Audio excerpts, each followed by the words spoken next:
Good afternoon, everybody. I brought some heavy hitters in here with me today. A heavy hitter on the left being introduced to the White House press corps is Kevin Hassett, the newly appointed director of the White House National Economic Council. His job is to advise the president on economic policy. The president has told us to prioritize fighting inflation. And he had to do that because, as you know, President Biden let inflation get completely out of control. Hassett also served in the first Trump administration as chairman of the White House Council of Economic Advisors. I interviewed him in September before the election when he was being considered for a bigger role in a possible second Trump administration. When you talk to Trump next, what will you tell him? I'll answer his questions. He's a very inquisitive person who loves to talk about the economy. He might say, how are things going? Are we in a recession? That's the kind of conversation I would have with him. Are we in a recession? I think it's close. A PhD known for his traditional free market approach, Hassett is now working for a president who favors tariffs and other trade protections. Just this week, President Trump announced an additional 10% tariff on China. So I wanted to take another look at that September interview. First, here's a sampling of what Hassett said on trade and tariffs since joining the Trump administration. President Trump has spoken about replacing income tax with tariff revenue, especially with all this waste, fraud, and abuse that we're seeing cut. Is that a possibility? Absolutely. We expect that the tariff revenue is actually going to make it much easier for Republicans to pass a bill, and that was the president's plan all along. President Trump has made it clear that an important part of an America First golden age is steel production. And when we put the steel tariffs in last time, steel capacity went way up. President Trump was absolutely 100% clear that this is not a trade war, this is a drug war. There are perhaps 100,000 people last year that died of fentanyl, and the fentanyl is coming in across the Mexican and Canadian borders. We're saying we're really, really serious about going after fentanyl, and President Trump means it. So what did economist Kevin Hassett say to me back in September? Here is that interview. Firing Line with Margaret Hoover is made possible in part by Robert Granieri, Vanessa and Henry Cornell, the Fairweather Foundation, Peter and Mary Calico, Cliff and Laurel Asnas, the Meadowlark Foundation, and by the following. Corporate funding is provided by Stevens, Inc. Kevin Hassett, welcome to Firing Line. Oh, it's great to be here. You're an economist and fellow at the Hoover Institution, where I serve on the Board of Overseers. And you are the senior advisor to the president and chairman of the Council of Economic Advisors, one of the top economic positions from the Donald Trump White House. Mm-hmm. Now, let's talk about President Trump's economic policies. You're close with President Trump. You served with him in the White House. Should he win a second term, Trump is proposing blanket tariffs, 10 or even 20% of all imports, and up to 60% on Chinese goods. Vice President Harris says this is essentially a national sales tax.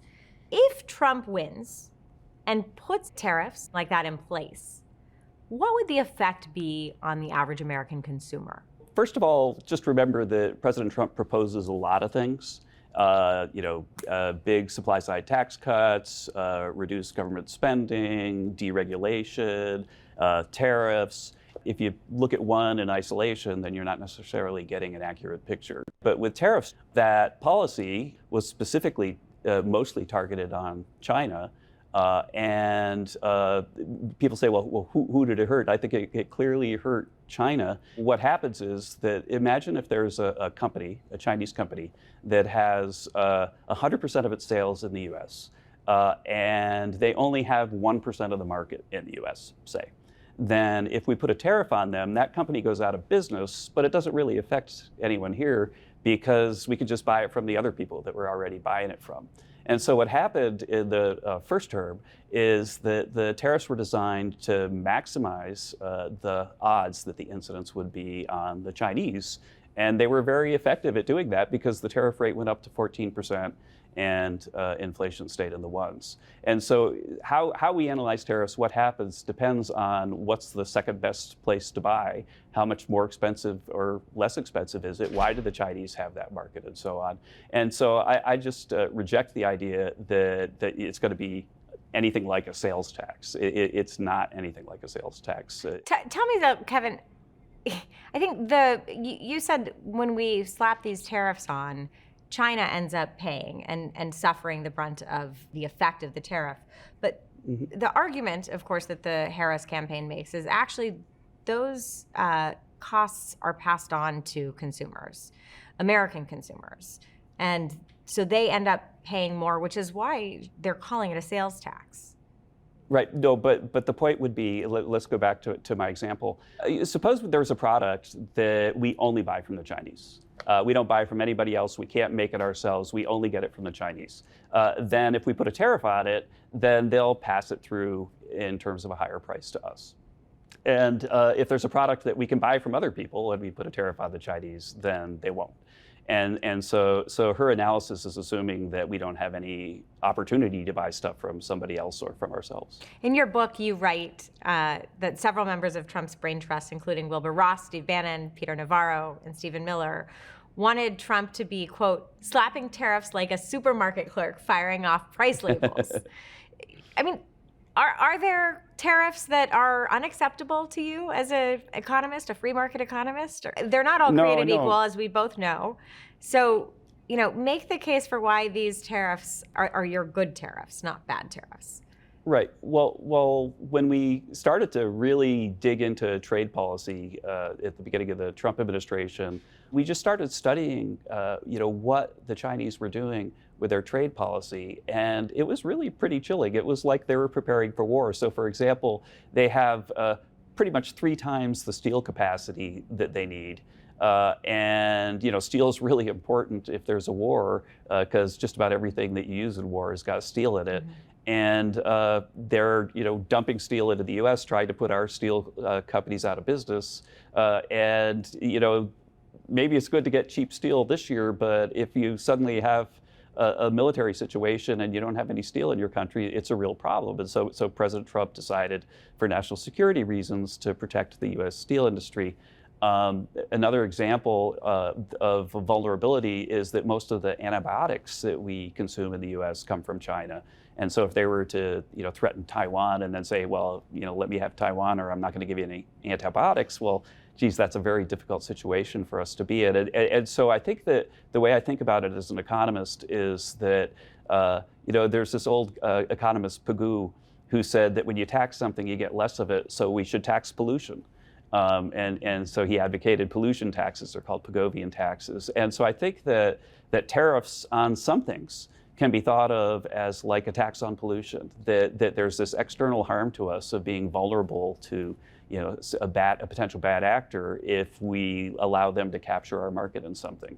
And that's something that I think that tariff policies can address. I also remind that our trading partners all charge pretty high tariffs on our stuff. And that's something that I think disadvantages American workers for sure.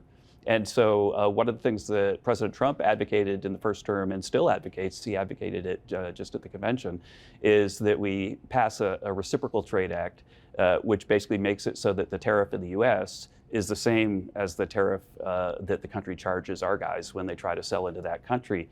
And if you think about that in a sort of game theoretic sense as an academic, it could be then what that does is it makes everybody else lower their tariffs to our level. So exactly where the equilibrium comes out is uncertain. But I think reciprocity is something that I think most Americans agree with. Like, shouldn't we charge the same tariff they charge us?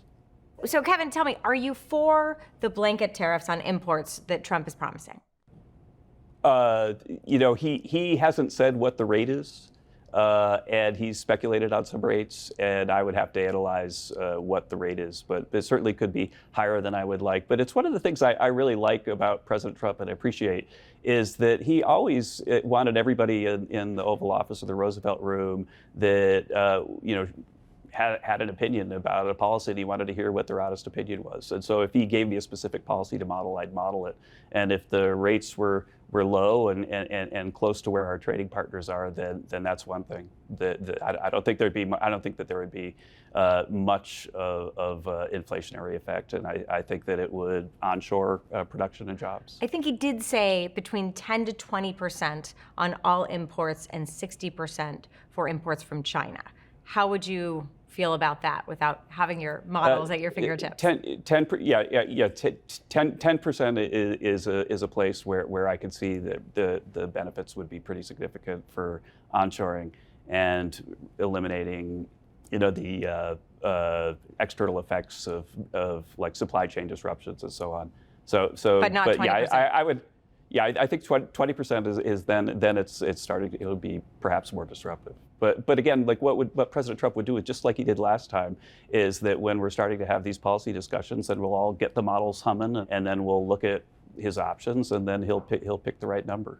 As you know, William F. Buckley Jr. hosted the original firing line between 1966 and 1999. But Great in guy. 1989, Buckley hosted a firing line debate on the merits of capitalism and socialism.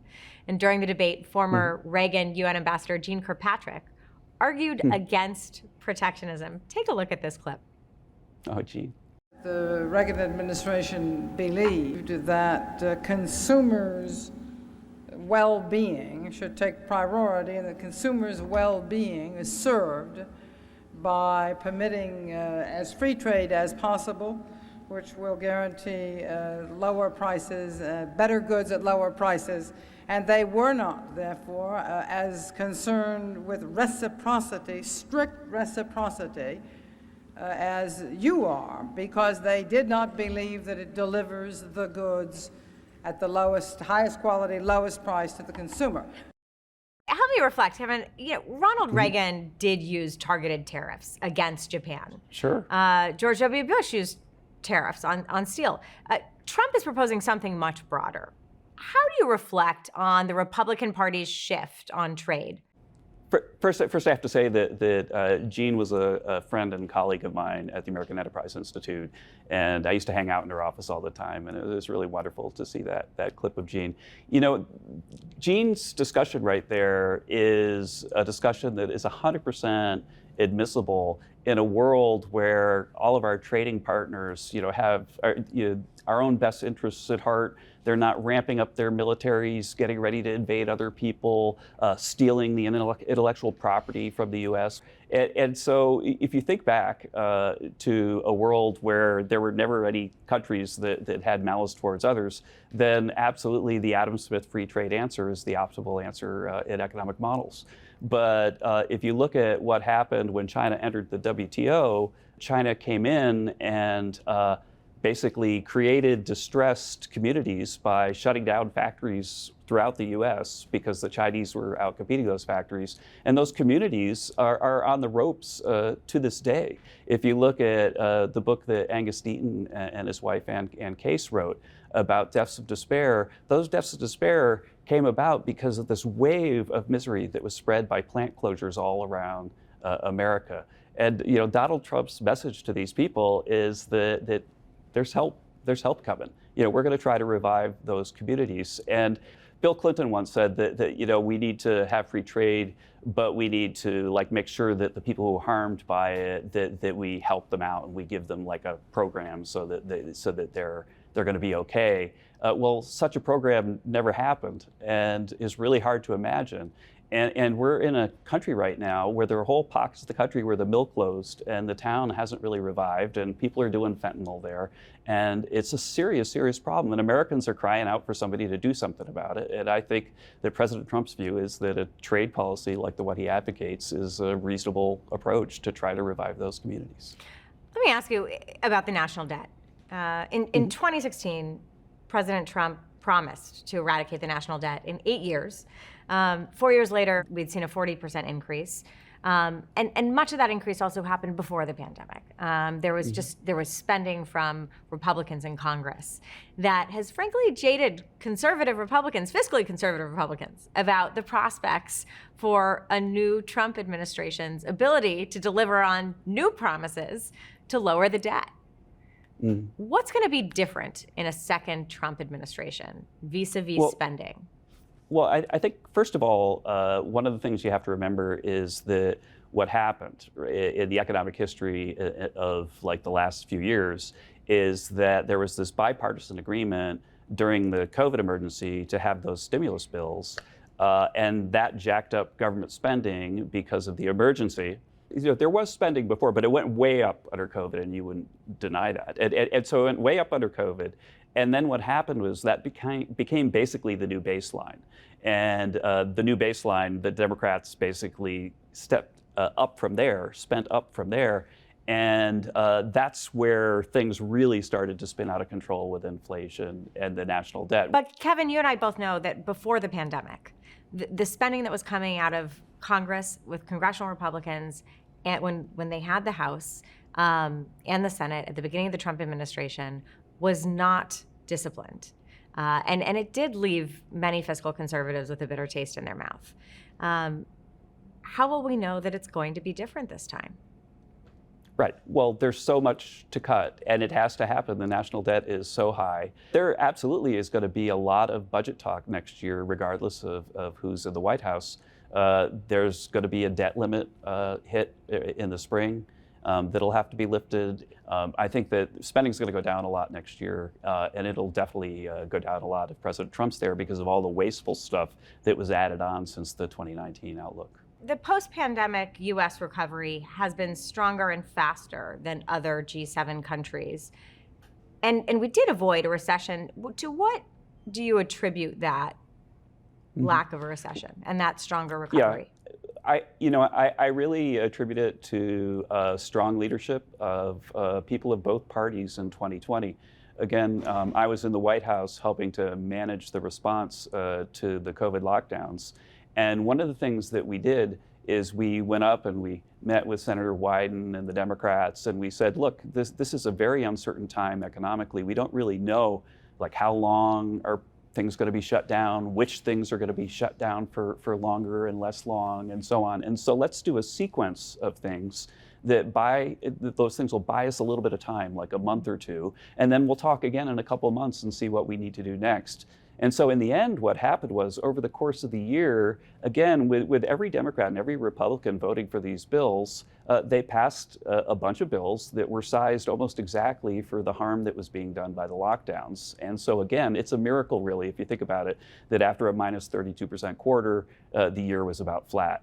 And that was because the stimulus was right-sized. And then, again, the problem was that the first quarter ended up being 6% growth, there weren't any lockdowns, and then they continued another stimulus bill, and that's where the inflation really started off.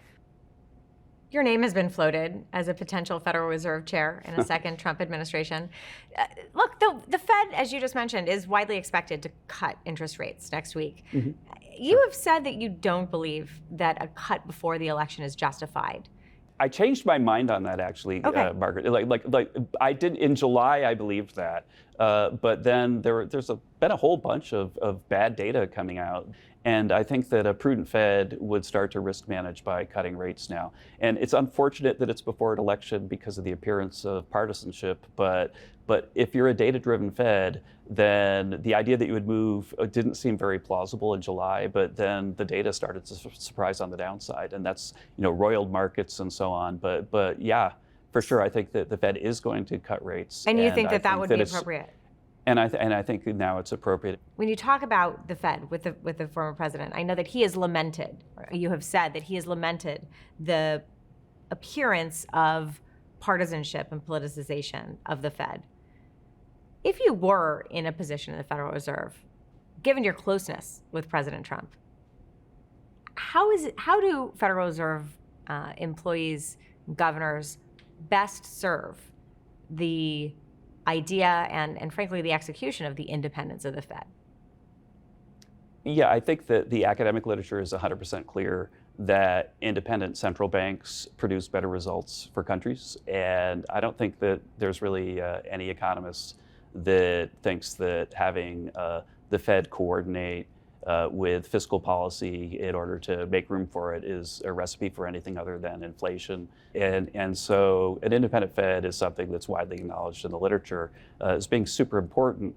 I think that President Trump's frustration, talking to him back in the day when he was in the Oval, was that he thought that the policies of the Fed weren't necessarily politically independent, that they were actually taking an opposition position. And I think that he always had the impression that there was a risk that the Fed was being pretty partisan. And honestly, I think that that's a risk that has come and gone over time in the history of the Fed. That there have been times when it's actually been very coordinating with the White House or with Congress, and then times when it hasn't. The thing that I would criticize the most about the Fed, basically the last few Fed chairs, is just that my old friend Alan Greenspan was really careful to constantly remind Congress of the importance of fiscal responsibility and warn them about the actions he might have to take if they weren't fiscally responsible. And I think that the sort of connection between fiscal policy and monetary policy is something that a Fed chair should comment on regularly, and I don't think that they've done an adequate job of that lately. Let me ask you, in the debate this week, former President Trump called Vice President Harris a Marxist. She's a Marxist. Everybody knows she's a Marxist. Her father's a Marxist professor in economics, and he taught her well. When you look at her economic agenda, do you see Marxism at its core? I wrote a book called The Drift, Stopping yeah. America's Slide to Socialism. And I think that we are, as a society, very, very rapidly closing in on being a mostly socialist society, and that's why I wrote the book. And so, Marx, did write Das Kapital. He was a socialist. There are, like, when you're, forgiving student debt, having the government set prices, basically these are all things that are consistent with the socialist playbook. And so I don't know if she would want to call herself a Marxist, but I know that there are a lot of Democrats who warmly embrace the idea of socialism and don't consider it an insult for someone to say, hey, that's a socialist idea. And if you like, we could dig into the academics of what is a socialist idea, but it's basically when the government controls things and private citizens don't, when the government sets prices, then that's socialism. I mean, are there gradations here, Kevin? I mean, do you really think that that is her goal and her end? Or do you just think it is more of a European economic sort of democratic socialism? Look, if the government, I'm just saying, if the government set the price of food and the government, she's for single payer healthcare, so the government controls the healthcare system. The government says, like, heavily regulates even automobiles, so it says what kind you can have and what kind you can't have. Then the difference between that and the kind of socialism that we've seen in the past is pretty darn small. It's pretty darn small. So yeah, I would say that it's absolutely an objective to have the government have a lot more say over every decision that we make, because folks on the left tend to think that the government knows better than individuals. We've talked a lot about economics.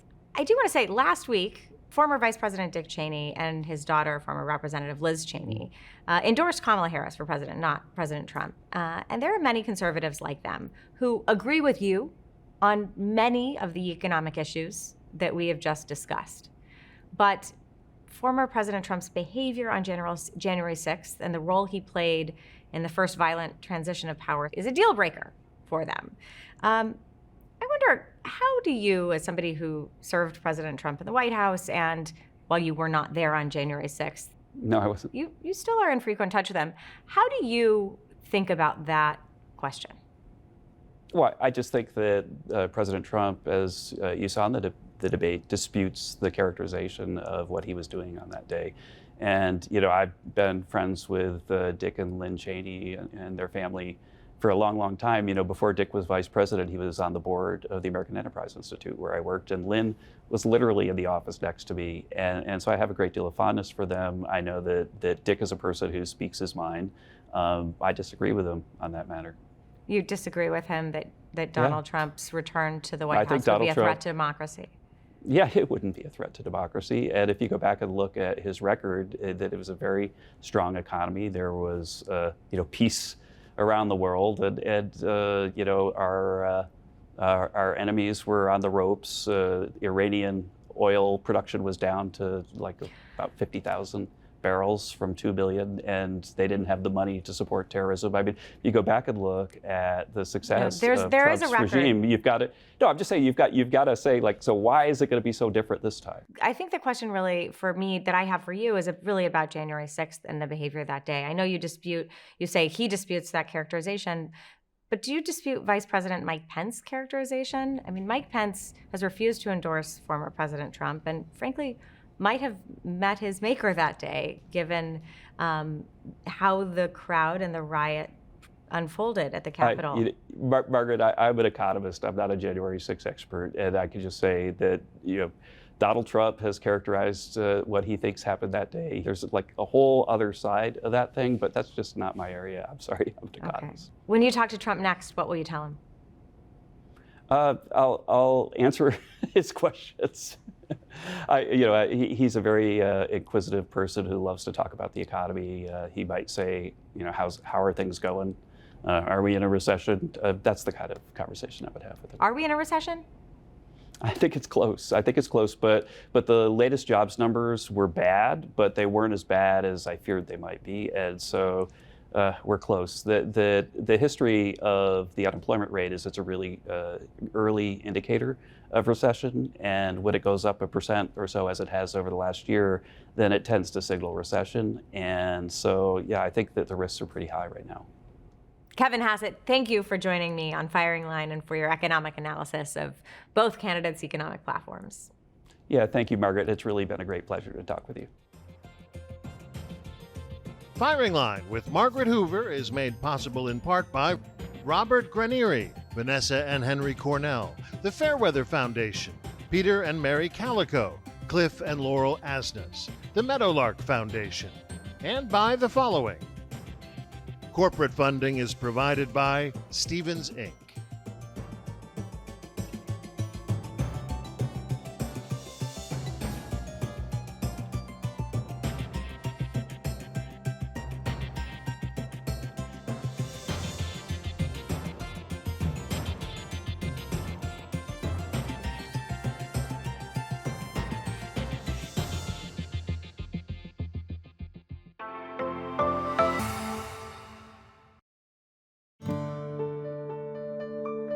You're watching PBS.